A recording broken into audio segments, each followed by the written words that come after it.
ہے۔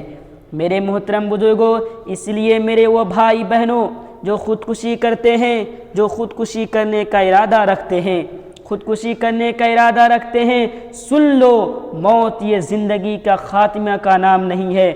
سن لو، یہ زندگی کے خاتمے کا نام نہیں ہے، موت ایک نئی زندگی کا آغاز کا نام ہے۔ یاد رکھو، خودکشی یہ بزدلی ہے، خودکشی یہ مایوسی ہے، خودکشی یہ شکست ہے، خودکشی یہ ہار ہے۔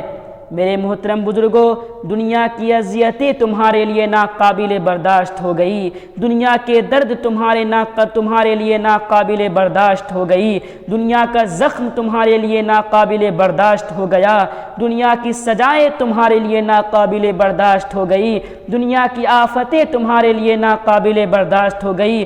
بتاؤ کیسے صبر کرو گے جب خودکشی کرنے کے بعد، مرنے کے بعد برزخی زندگی تمہارے سامنے آئیں گے، برزخی زندگی میں وہ مراحل آئیں گے، وہ سزائیں آئیں گے، وہ دکھ آئیں گے، وہ رنج آئیں گے، وہ غم آئیں گے، وہ مصیبتیں آئیں گے، وہ عذاب آئے گا جو بڑا المناک ہوگا، جو بڑا المناک ہوگا، جو بڑا عبرتناک ہوگا، جو بڑا بھیانک ہوگا۔ اب تو گھبرا کے یہ کہتے ہیں کہ مر جائیں گے، اب تو گھبرا کے یہ کہتے ہیں کہ مر جائیں گے، مر کے بھی چین نہ پایا تو کدھر جائیں گے۔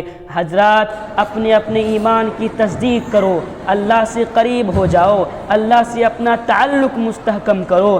دلوں کا اطمینان، زندگی کا سکون اللہ سے جڑنے میں ہے۔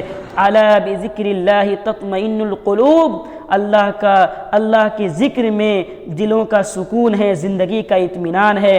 ایسے وسوسے شیطان جب ڈالتا ہے زندگی کی کٹھنائیوں میں، زندگی کی دشواریوں میں، شیطان جب خودکشی جیسے خیالات، خودکشی کے وسوسے انسان کے ذہنوں میں ڈالتا ہے، ان وسوسوں کا مقابلہ کرو، ان وسوسوں کا مقابلہ کرو، اور پڑھ لیا کرو ربی اعوذ بک من حمزات الشیاطین اعوذ بک ربی ان یحضرون۔ اے پروردگارا، شیطانوں کے وسوسوں سے تیری پناہ چاہتا ہوں، اور پروردگار اس بات سے بھی تیری پناہ چاہتا ہوں کہ وہ میرے پاس حاضری دے۔ خودکشی انسان جب کرتا ہے اس کے ساتھ شیطان ہوتا ہے، شیطان کی حاضری ہوتی ہے، شیطان کے نقش قدم پر چل رہا ہوتا ہے، شیطان کے اشارے پر وہ یہ کام کر رہا ہوتا ہے۔ اس لیے ایسے وسوسے جب بھی آتے ہیں، قل اعوذ برب الفلق پڑھ لیا کرو، قل اعوذ برب الناس پڑھ لو، ربی اعوذ بک